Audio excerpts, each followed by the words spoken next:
The video you are about to see has never been seen by the public. Oh my God! It was shot 20 years ago by FBI surveillance specialist Rick Sutton from the 25th floor of the Bureau's New York headquarters. I heard the noise. I was standing about right here, and I heard the noise. I looked out the window. All I saw was a big, huge fireball coming out. The voices are those of Specialist Sutton and other FBI personnel. Nobody sees what hit it? Well, on CNN, they're saying that it was a plane. So what happened to the plane? The plane, it could be lodged on the inside. Oh, inside? Yeah. That had to be suicide. How could you, unless the plane was out of control? Unless you can hit that right in there. Nah, I mean, look at the clear day. You know people lost their lives. You see up there on the right side, somebody waving something? Oh my God. They have to break the windows out. Look at the people waving the white flag. This is a fucking tragedy in the making. I think they'll be okay. They'll probably get out there. It's just those people that were on the floor where the plane was... No, but they can't get down from there, Rick, and the fire... Oh, man, the other one blew up. I see that. Holy shit, another one! Oh my God! The other building blew! Another one just blew up! The other building blew! Both of them! Holy shit! Look at him. The other one blew up! I mean, it was a terrorist attack. It had to be. Holy shit! What, it just blew up? It just blew up. Blew up. Just like the first one.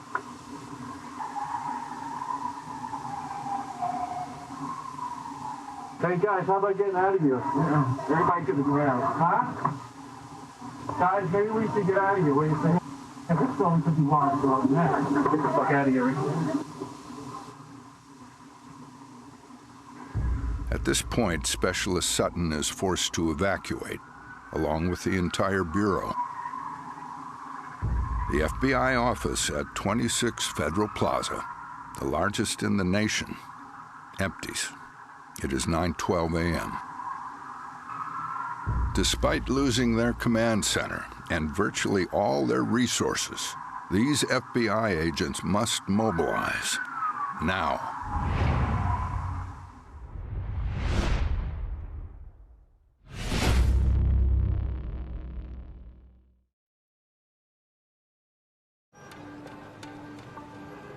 September 11th, 2001, is primary day in New York City. Public schools are just starting a new year.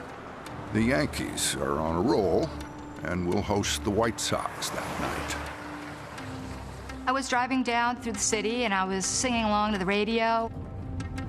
I was just approaching to enter the Lincoln Tunnel. Well, I was sitting at my desk at 26 Federal Plaza. I heard a huge explosion.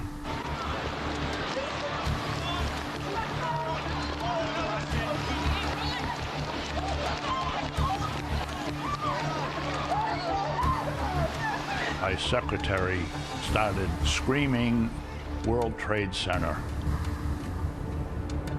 I saw this black smoke billowing from the North Tower. They interrupted the music to say a jetliner had just crashed into the World Trade Center. New York has seen nothing like this since 1945, when a B-25 bomber accidentally flew into the Empire State Building. And it was like, hit the siren, throw the light up on the roof, and jet down Broadway.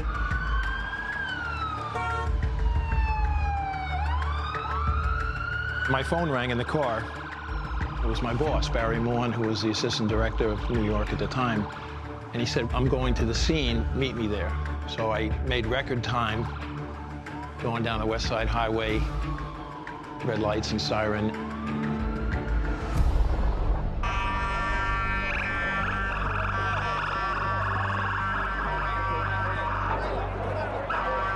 The streets are teeming with panic and people evacuating. It's a very chaotic scene.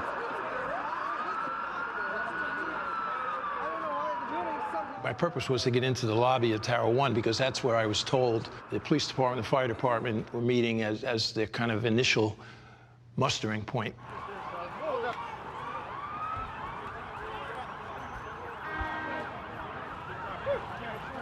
I grabbed the first police officer I could. I remember saying to him, "Hey, guy, where's the mobilization point?" He said, "Pal, I have no fucking idea."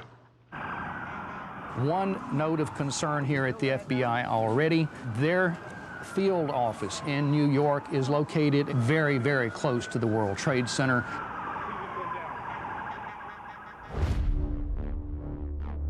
I saw a huge Ryder yellow rental truck parked in front of the building. And I said, oh my God. And we know the history of Ryder rental trucks when it comes to truck bombs and, IEDs. It was a Ryder truck that exploded in the underground garage of the World Trade Center 8 years earlier. 26 Federal Plaza is not safe at this time. They didn't know if it was a target, if it was being targeted. We all had the same goal, and that is to get out.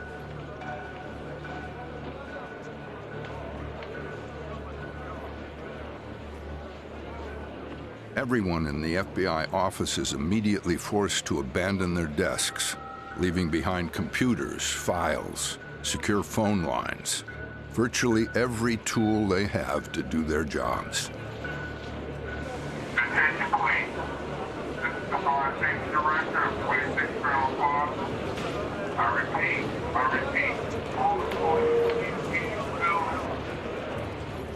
And all the agents are unnerved.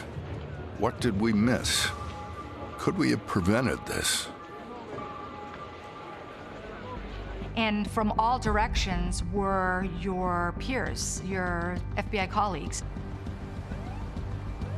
It was at that point we were instructed to go to the playground in Chinatown, and that was our rally point for head count. The FBI has only a loose contingency plan for disasters, and the New York office is already facing huge demands. Locate and organize its agents, rescue as many people as possible from the towers, and launch what they know will become a massive investigation. But as they try to do all three simultaneously, minutes are ticking by. And the building was groaning louder and louder. It was like the building was crying. As you looked at it, it kind of rumble after it made its left sway, right sway. And it got louder and louder, and the ground was moving. And it made a slight, heave up, almost as if it was taking its last breath. And all of a sudden, you can just hear this huge kaboom.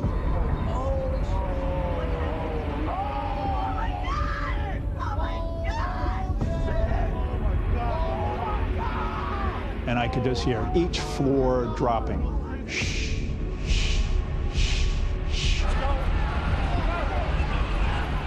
The ground just began to shake.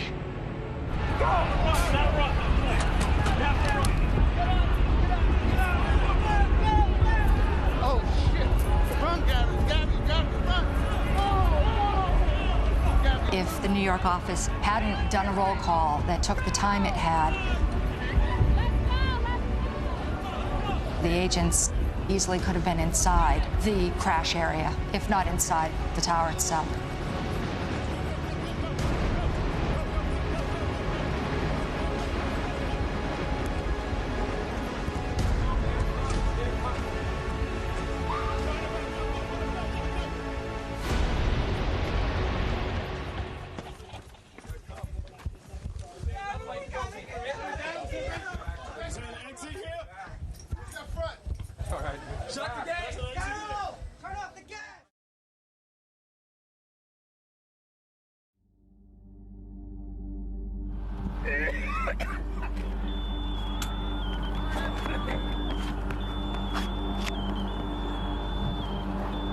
What happened?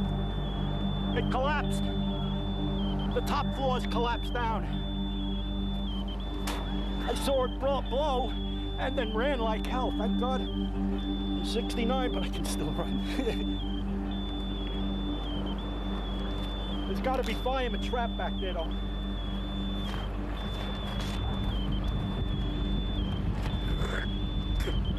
I just remember staring at it, and all I could say was, oh, the World Trade Center's gone. Both of them are gone. It was empty space.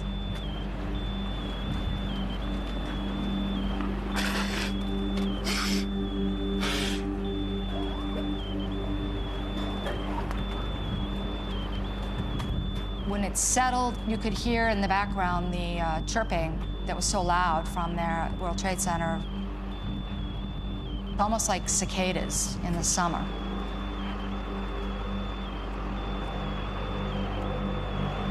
Except with a mechanical pitch.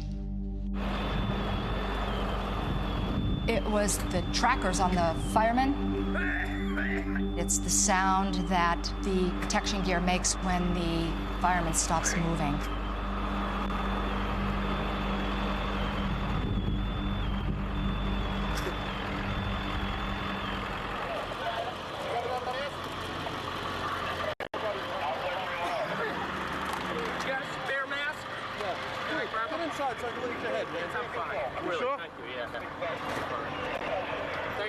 The world is in shock. New York is paralyzed, and the FBI, whose mission has only become more urgent, is in disarray. Agents are unable to communicate with or even locate each other. Instinctively, it turned and started running up Vesey Street, and I ran to where my office was.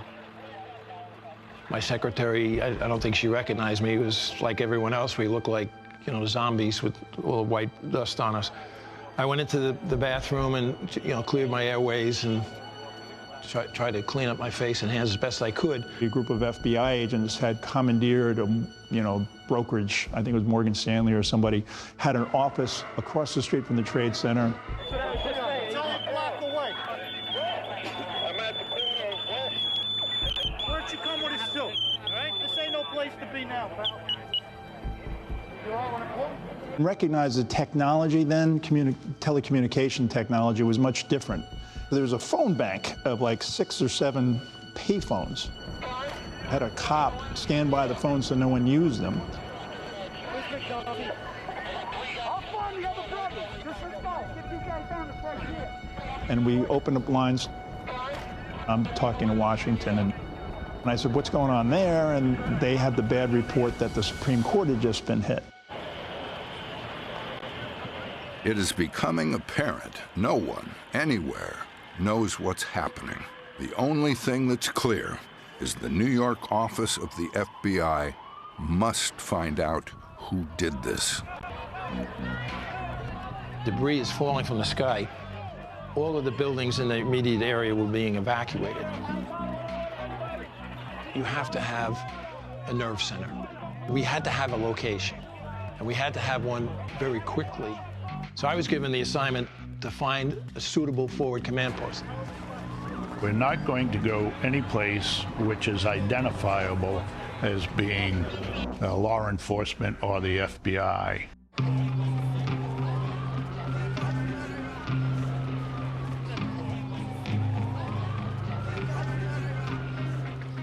And I said it had to be large enough to house a lot of people.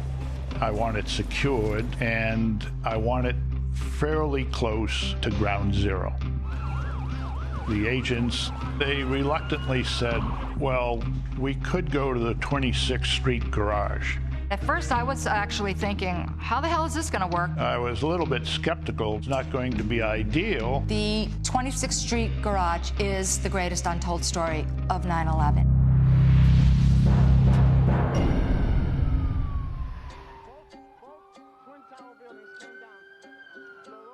We made the decision to walk to the 26th Street garage. And as we were walking over there, we're still seeing hundreds, if not thousands, of people still moving their way north. But also, we saw hundreds of boats coming from New Jersey over towards Manhattan, trying to help people get off. And it looked like Dunkirk. That's when we first started hearing the military jets. I knew that it was war. When we first got there, SWAT was setting up command and control and securing the area with razor wire. They were arming those of us that were outside to set up a perimeter. We were given long arms, so shotguns and MP5s and MP10s, which is looks like a little machine gun. I remember walking up the ramp. You know, you could smell oil and smell brake fluid. Opening the door to just a massive space. It wasn't so much the smells that bothered you, it was the visual. The garage, where the cars are, where you get your oil changed, where the fender's hanging off, where you get the side light replaced. It's hard to imagine that this was going to be the epicenter of the investigation. As agents arrive on foot by the hundreds, FBI logistics teams make space by towing out 500 cars. It was a grease monkey location, but, you know, ugly's okay. No one's looking for, you know, the Waldorf Astoria in the middle of a crisis. FBI teams are scouring the city for office equipment and even buying it on their own credit cards. People trying to put tables up so people would have somewhere to work, get computers in there. They had a number of tables lined up with folding chairs. They set up the computers. They ran the lines. Banks of telephones, miles and miles of wire. And it actually looked like a big haul of spaghetti. I mean, there were wires hanging from all over the place, but they were necessary because regular phones weren't working. It was just logistically an overwhelming undertaking. As we were now seeing the 26th Street garage take its form, it was almost like an FBI baby being made in the womb, because everything that the full-grown FBI mechanism had downtown was now coming to form. It was getting legs, it was getting arms, it was breathing, it was starting to stretch out. There were different areas for the bosses to sit, for management to sit, for the case agents to sit.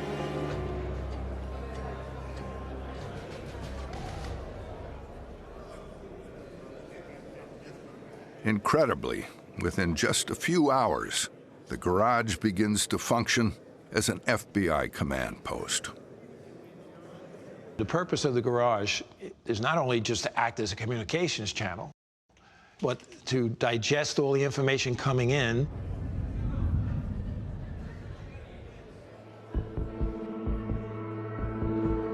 The manifests for the planes, they were obtained fairly quickly from the airlines and started to be vetted out both through agency files, FBI files, and getting multiple hits on these subjects. On 9/11, one of the passports of one of the hijackers was found a block or so from one of the towers in the debris, and that was brought into the command center. So you were fairly early on, were identifying who the hijackers were, but you wanted everyone else. You know, we photographed everything, including aerial mapping, photographs of all of Ground Zero. All of that information was funneled back to the garage. I was involved with a lead group. Any information that they found in the investigation, whether it be the passport, the flight manifest, any information that the lead investigators wanted followed up on or needed, the lead desk would pass out a packet. You know, like Mission Impossible, you open it up and there's a picture of an individual, and in it would be how they were associated with the case. They could have been in Muhammad Atta's address book, or it could have been, this is a number that one of the hijackers called 15 times in the first week. So we would go out and pay a visit to that location. The Boston office had found a briefcase at the airport, and it had some information as to what they were going to do. A handwritten letter was contained in Muhammad Atta's briefcase that was basically a declaration of, we who are about to die for the cause remain strong and resolved. It was that type of rhetoric to sacrifice their own lives for the purpose of freeing up the Arabic world from the great Satan, the United States. And that same letter was recovered in Shanksville during the crime scene search, and it was a third copy of that same letter found. So that was really a key piece of evidence that, you know, linked all of them together as well. Clues are coming in, names are going up, charts are being made, whiteboards are being drawn, lines are being connected. And so that was broken down initially in a handwritten whiteboard, but then as information was refined and identified more specifically, then it was memorialized in writing, in charts, which served a very useful purpose in terms of comparison of one flight against another, you know, who was together, who wasn't together. Once we had the connection between the actual hijackers, to now begin the process of doing a complete vertical, a dissection, if you will, of that human being, their entire life. You know, where they were born, where they were raised, where they went to school, when did they come to the United States, where did they stay, pulling reams and reams and reams of phone records and financial records. How did they operate here in the United States? How long were they here? You were able to see the fruits of your labor. You were able to see all the information that you were bringing actually come to fruition and form. You were seeing links being made based on work you had done. The 9/11 investigation is already becoming the largest and most complex in the Bureau's history. It's all hands on deck, around the clock. At the same time, the New York office is also responsible for thousands of other cases, and they can't be dropped. It didn't matter if you were on a Russian organized crime squad or working the Gambino family or you were following Russian spies. You had undercovers out there whose lives were on the line that you had to worry about. You had handlers that needed to be talked to.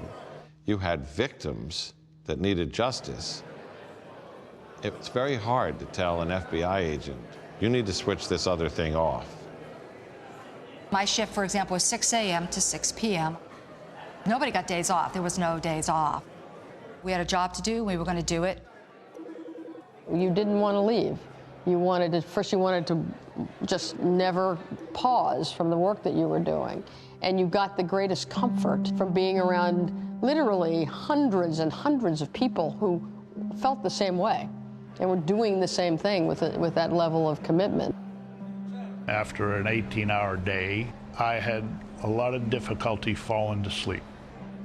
That is when I would stop and think of what had occurred, what the losses were to firemen, police, and that caused me a lot of anxiety, stress, just thinking about all that. It's not the kind of work you can walk away from. A lot of people, for a time, were working day and night because the stakes were high on both sides. As agents frantically begin to unravel the 9/11 plot, another major threat emerges. The second wave of attacks may be coming. You're thinking, we've got to solve this case. That's synapses firing, years of habit. That's what they'd been raised to do. But it was also crystal clear that they had to stop the next thing. What was the next thing? Where would the next thing be? Is it possible that it could be bigger or worse? We're all concerned, was this the tip of the iceberg? Was there more to follow? You had the Pentagon attack, and of course, the plane that went down in Shanksville, Flight 93. So that's 4 major attacks all in one. What's to say there aren't 5, 6, 10, 12? We have to find out whatever there is that one can find out, so that if there is another plot on the way, whether today, tomorrow, next week, next month, we stop it. The clear assumption by federal lawmen is that these terrorists had help from accomplices who may still be in the United States. What is not as clear is whether those accomplices were only bit players in this historic assault, or whether they may still have still-to-be-launched terrorist plans of their own. As the dust was still rising, there were 2 different mindsets.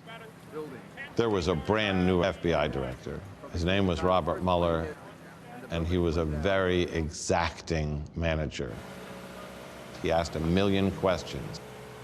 Right after the World Trade Center attack, Robert Mueller came to the garage to see me. First to you, the director of the FBI, who will subsequently introduce the Attorney General, but we are all very pleased and honored to have the director of the FBI, Bob Mueller, here. A morning meeting with Director Mueller in the days after 9/11 was not just a morning meeting, it was a cross-examination. This is a group that you can see turn this parking garage into a huge command post. And so when you kind of think of that personality, the ability to run that case from headquarters for somebody who wanted to be that hands-on was the way he was leaning. You should know this is a great, hard-working group. They've been doing it every day without a day off, working 12 to 16 hours a day. And he said that he was going to take the investigation back to Washington. With that, ladies and gentlemen, the director of the FBI.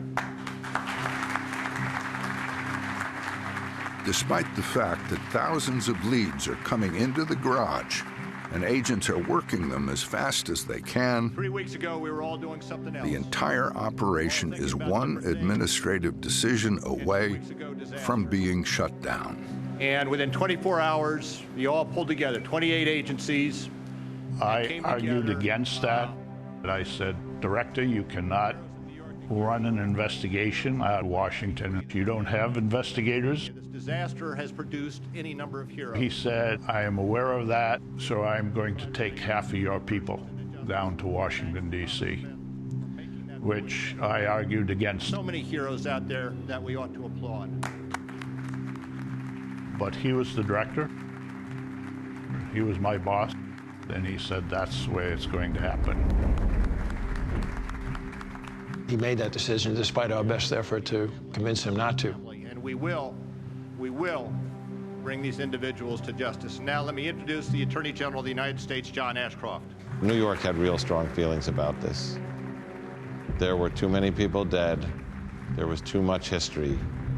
And there had to be an element of, we feel responsible for this as well, and we need to make it right.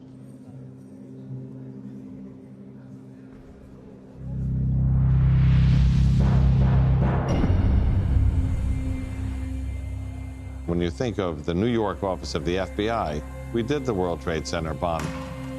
We did the case of the blind sheikh. We prevented all these other attacks. We know all these players. We've prosecuted them in court. We've obtained conviction. They're all doing life. And we don't want something this important to be handed off to a bunch of people at headquarters. By the morning of September 13th, the garage is fighting two battles. One against the terrorists, another to keep control of the investigation. And it's determined to win both. They couldn't get together between Fort Meade and Langley and the J. Edgar Hoover building. But then when you went into that space at the garage, who was there? NSA, CIA, FBI, NYPD, the Defense Department, men and women from 16 intelligence agencies, and all the information was on the table. They could literally yell it across the room to the next guy. All there, doing it the way they were supposed to do. They couldn't get it together in Washington, but they could get it together in that garage. More than 25 agencies begin working together.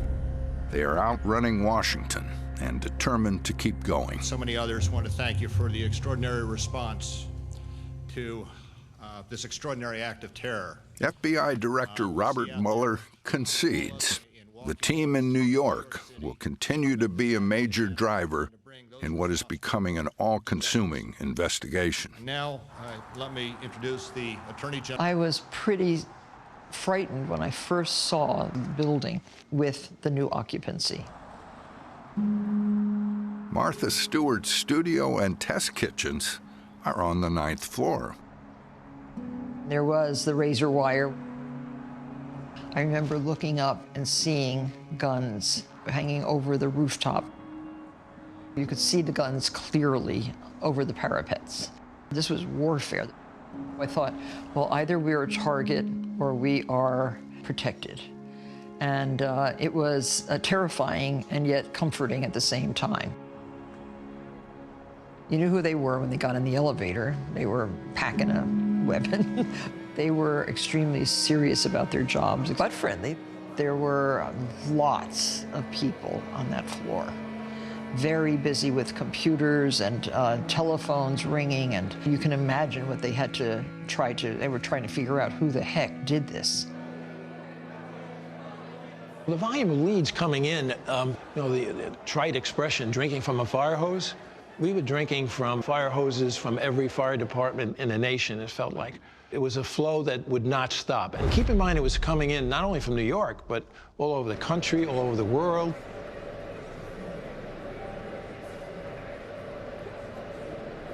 I thought, God, these poor people working round the clock. And I felt so sorry for them because there was no place to buy food. New York was basically shut down for a while after 9/11. I thought, well, maybe they'll allow me to bring down everything that we make in the test kitchen. Why not give it to these hardworking people who are basically living on the second floor? So one day, Martha Stewart is coming up the ramp, and she said, I just want you guys to have something. It was a standard size, round birthday type of cake, layer cake. And she said, I just really appreciate all you people, what you're doing. So we would take down food and see the smiles and the weariness of the workers there on that floor. Everybody thanked her. And she didn't try to decorate the garage either. I would have loved to have made over that garage. I probably would have made them some lounges where they could have some kitchens where they could eat. I would have probably put better lighting in there. It was a pretty dingy place. You have to have some humor to get you through these awful events. They keep you sane, So Martha Stewart was very, very nice. As we were finding out about all of the skyjackers, our thought at the time is we have to identify all of them and their links. So part of the installation at the garage was these secure classified phone lines, and they proved to be vital. It would ring several times a day, and I'd be on the phone with Ali Soufan, one of the agents who was assigned over in Yemen. On 9/11, I was in the embassy in Sana'a investigating the USS Cole. Less than a year before 9/11, the USS Cole, an American destroyer, is refueling in Yemen. The bomb was carried by a small boat that helped the destroyer moor in the harbor. A tiny fishing boat, the men on board waving and smiling, pulls up beside the destroyer and explodes. The bomb rips a hole in the side of the warship, killing 17 American sailors and nearly sinking the Cole. You see the attack on the USS Cole. This is critical because you start to see a picture come into richer focus. Who are the people who blew up the Cole? Oh, there's another one. Another plane just hit. Right. Oh, my God. Another plane has just hit. It hit another building. We were trying to call headquarters and see what's going on in New York. And they basically said, you need to stay. And I was really annoyed. I mean, you want us to stay? The USS Cole can wait. We're under attack. And the answer from headquarters was, it is not about the USS Cole. It's about what just happened here. You go to the embassy and so will give you what you need to know. We started to identify a number of the individuals that were on the various planes. As we developed that, we were able to send those names over to Ali Soufan, who was dealing with jailed extremists.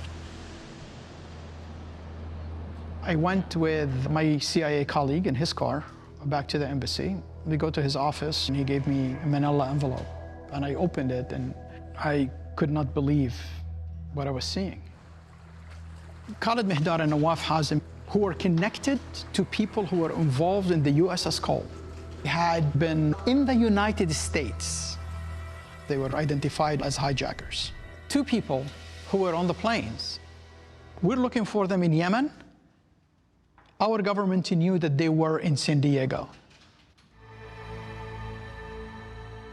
What Ali Soufan has just learned, but no one in the garage yet knows, is that the CIA has been tracking 2 of the hijackers for nearly a year.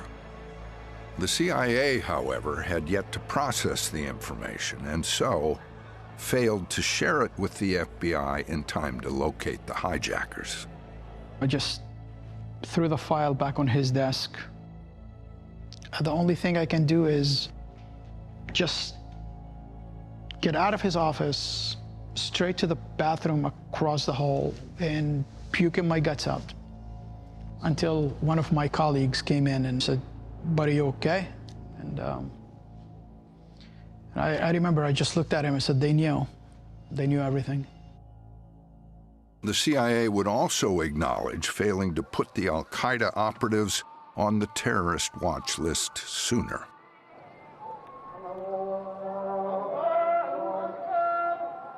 Days after the attacks, the Yemenis reveal that they are hiding something extraordinary. When he walked to the room, he won't even look at me.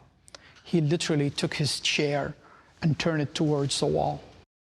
Ali Soufan is brought to meet a secret prisoner, a terrorist whose alias is Abu Jandal. So he won't even recognize that I'm a Muslim. He didn't believe me. But a little bit by a little bit, the relationship was a little bit better. He started lecturing us a lot about Islam, about the world, about bin Laden, about revolutions. The reason the Yemenis have been hiding Abu Jandal, he is Osama bin Laden's bodyguard. Soufan shows Abu Jandal photos of the World Trade Center attacks, but he adds a lie, that hundreds of Muslim Yemenis died in the towers. Those people were on the planes that hit the World Trade Center and the Pentagon. Those people murdered all the Yemenis.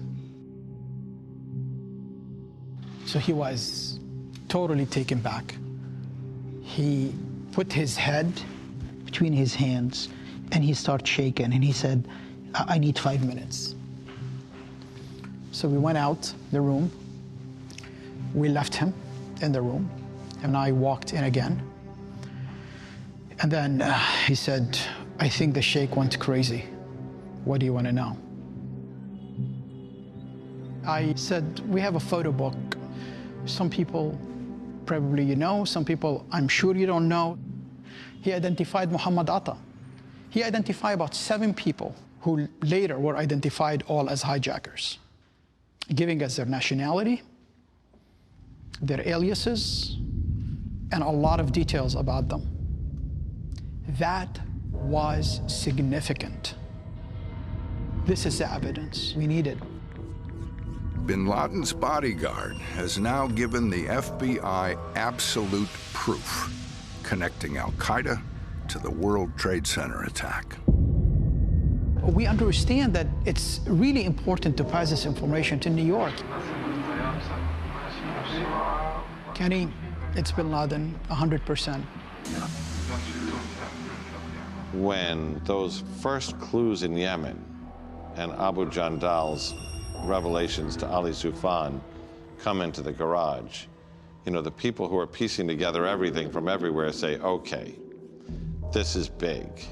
This has meaning. 7 of the hijackers were identified as Qaeda operatives by the bodyguard. The breakthroughs that occurred in those interviews was really putting the key into the lock of the secrets of 9/11 and turning it. Abu Jandal was that. Turning to what's now a sprawling criminal investigation of the coordinated suicide attacks, investigators have made quick work of identifying the skyjackers.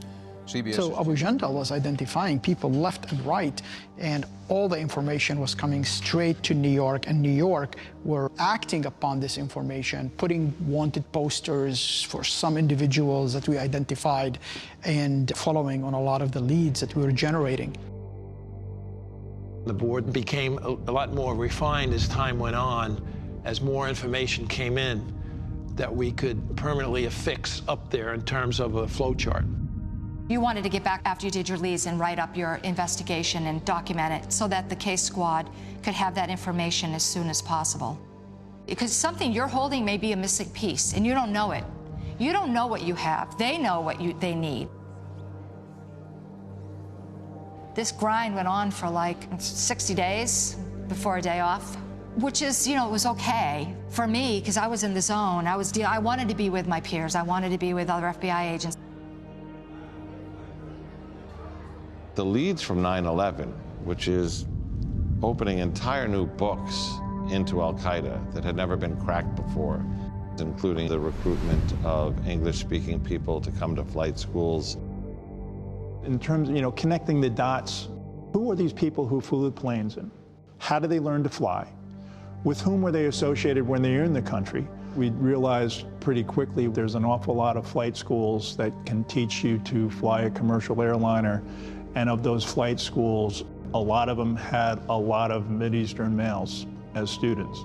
We need to know what else is happening. Who else is involved?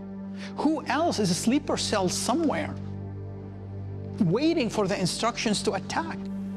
Pull back, all the way up into the green bar.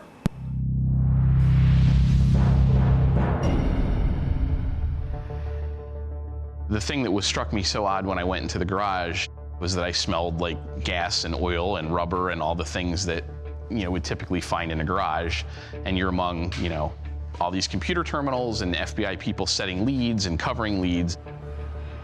Leads are pouring in from all over the world, but one of the most critical comes from inside the FBI itself. We had been pushing to our management in Minneapolis to let New York know we had a subject who had to be connected to the attacks.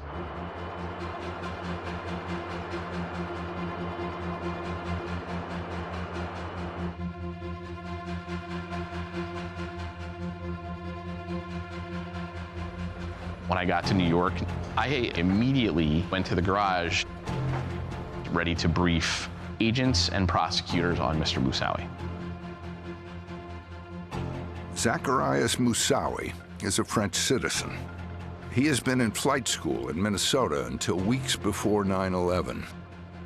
When the FBI is alerted to his strange behavior, agents arrest him on immigration charges. Zacarias Moussaoui was taking flying lessons, but raised concern by the instructor is that he just wanted to know how to fly. He really didn't want to learn everything there was about manning an airplane. This revelation about Moussaoui is conveyed to Ali Soufan over in Yemen. Soufan runs it past bin Laden's bodyguard. Abu Jandal identified Moussaoui. Basically, he gave us a lot of things about him, his involvement in Al-Qaeda, his alias in Al-Qaeda. Now we know that this person wasn't only a crazy guy who said, I want to learn how to fly, but I just want to take off. I don't care about landing. This guy is actually a member of Al-Qaeda and worked for Osama bin Laden in Afghanistan.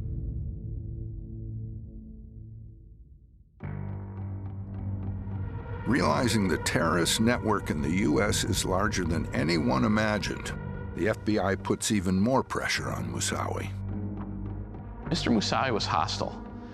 We could tell he didn't like us. We were going to go for broke on this interview. And so we said, we're aware that you're a member of a group. When he heard the word group, that really concerned Moussaoui. His eyes kind of got wide, his jaw dropped. That also fed our concern as to, were there others out there, potential hijackers and/or potential support elements that would create a second wave or create other incidents. I said, Mr. Moussaoui, you're here with us in custody and you're going to remain in custody, but your friends who are out there who are going to carry out this attack, they're not. And if people are hurt, you are going to be held accountable by the United States government. Everyone was in a high state of alert. When's the next attack? Obviously, we didn't prevent this one, but can we prevent the next one?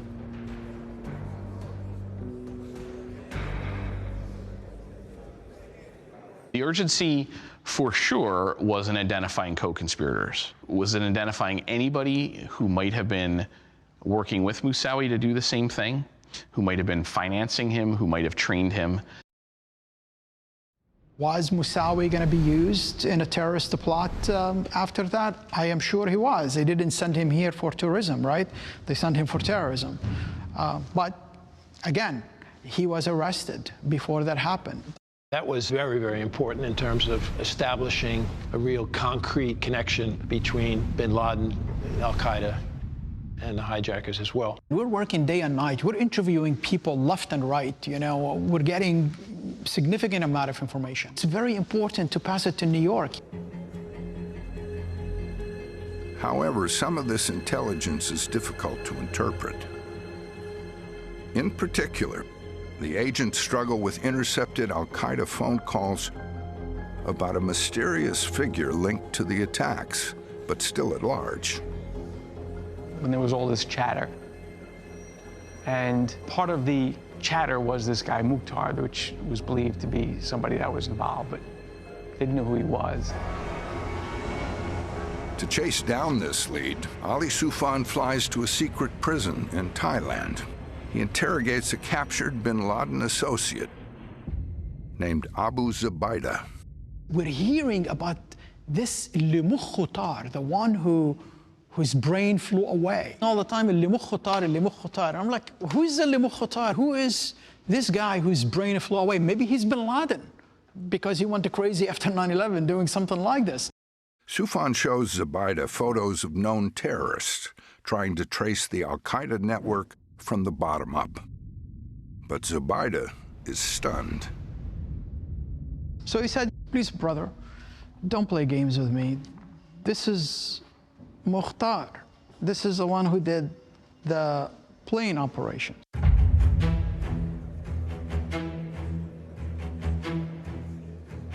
The FBI analysts have been mishearing the name. Lee Mukhtar is actually Mukhtar. And Mukhtar is Khalid Sheikh Mohammed, someone the FBI thought they knew well.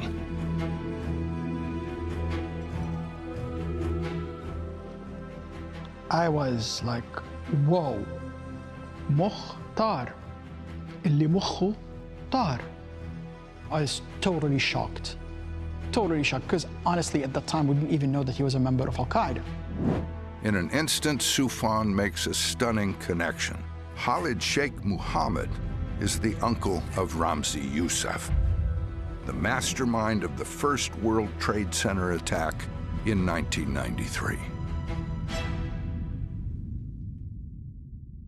Khalid Sheikh Mohammed, before joining Al-Qaeda, came to Abu Zubaydah, and he wanted to do an operation in the United States targeting the World Trade Center to follow up with what Ramzi Youssef started, destroying the buildings.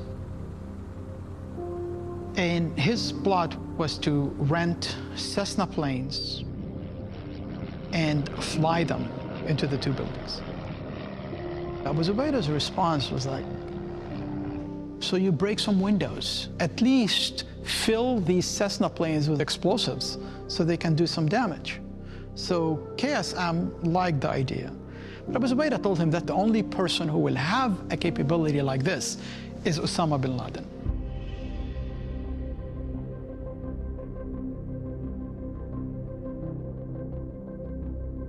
What he had done is he had taken all of Ramzi Youssef's plans and kind of blown the dust off them and brought them to bin Laden and said, they're still good plans. We could still do bad things.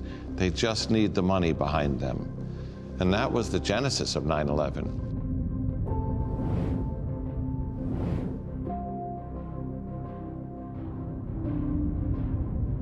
I know New York will be very interested in KSM, so I called on a secure line Kenny, and I said Khalid Sheikh Mohammed was identified as the mastermind of 9/11.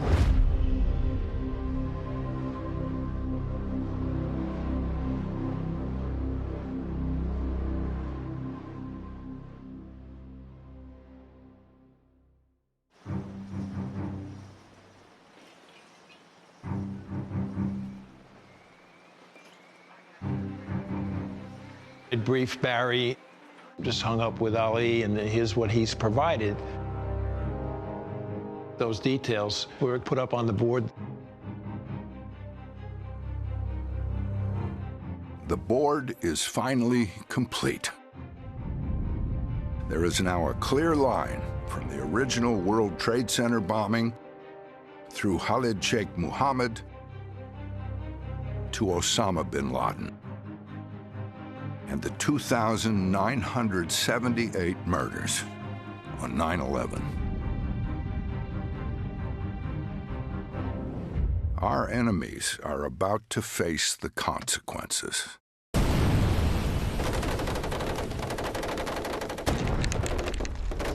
On my orders, the United States military has begun strikes against al-Qaeda terrorist training camps and military installations of the Taliban regime in Afghanistan. It was the best time that I ever saw where law enforcement came together as one. Good evening. It's 3 months to the day since the murderous attack on America, and a U.S. grand jury has issued the first formal criminal charges in the case. Attorney General John Ashcroft calls the 30-page indictment of Zacarias Moussaoui, quote, a chronicle of evil. That humble little building on the West Side Highway was housing the most complex, important, largest investigation in FBI history. An extraordinary confession from the suspected mastermind of the 9/11 attacks. According to the Pentagon, Khalid Sheikh Mohammed admitted responsibility for 9/11 and for a string of attacks and plots, including plans to kill Presidents Clinton and Carter. What was accomplished out of that garage was nothing short of amazing. Tonight, I can report to the American people and to the world that the United States has conducted an operation that killed Osama bin Laden, the leader of al-Qaeda. One by one, the United States dealt with those responsible for 9/11.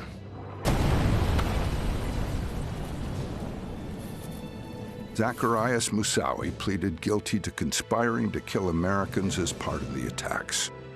He is currently serving a life sentence without parole. Khalid Sheikh Mohammed, the mastermind of the attacks, remains at Guantanamo Bay. His trial has yet to happen.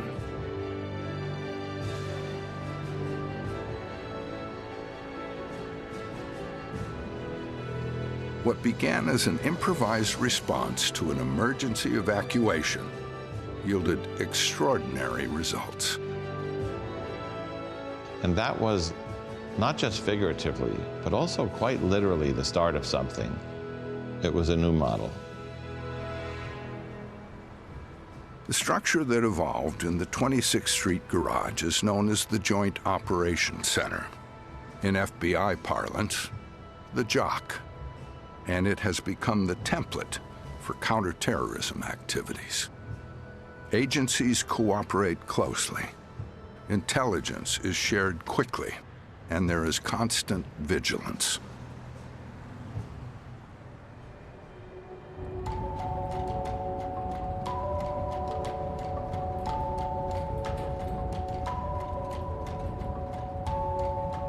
I look at that warehouse and I realize its whispered role in history. There's no sign, and nobody really knows what happened in there.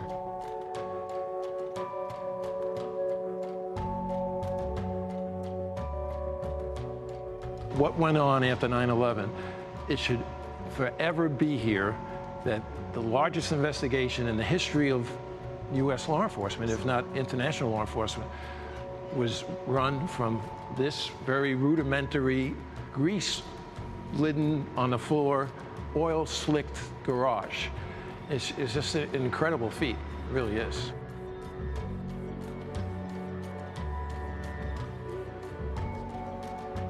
And all the memories of the garage, both stressful but also enlightened, like hopeful. It was all the best of everybody was here in the garage. It was the investigators, support, the people.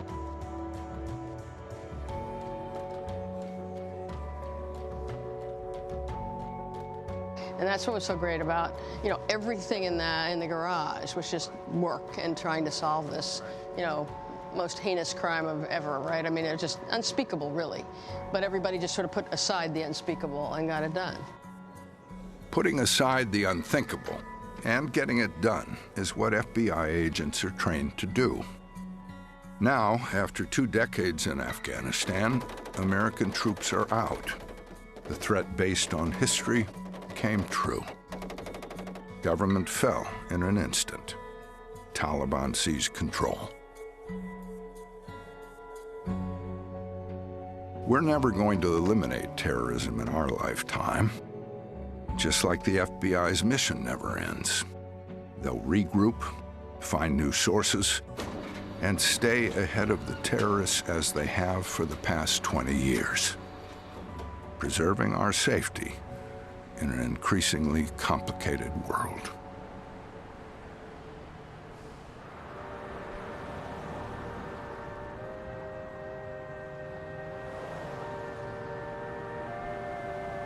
One Sunday, I was walking up the street near my house. There was this little church on the Upper East Side, and I remember walking, and you know, they were singing hymns.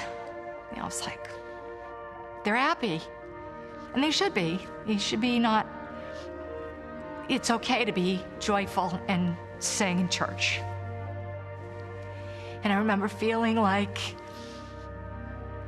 taking a minute and sitting outside and listening to the hymns.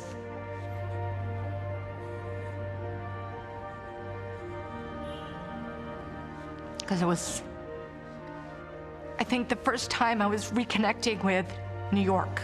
First time I was seeing my fellow New Yorkers, you know, being New Yorkers and singing a hymn, you know, and they were joyful inside the church. So for me, it was rewarding because it was like, it's okay, you know, humanity is here. It's gonna be okay.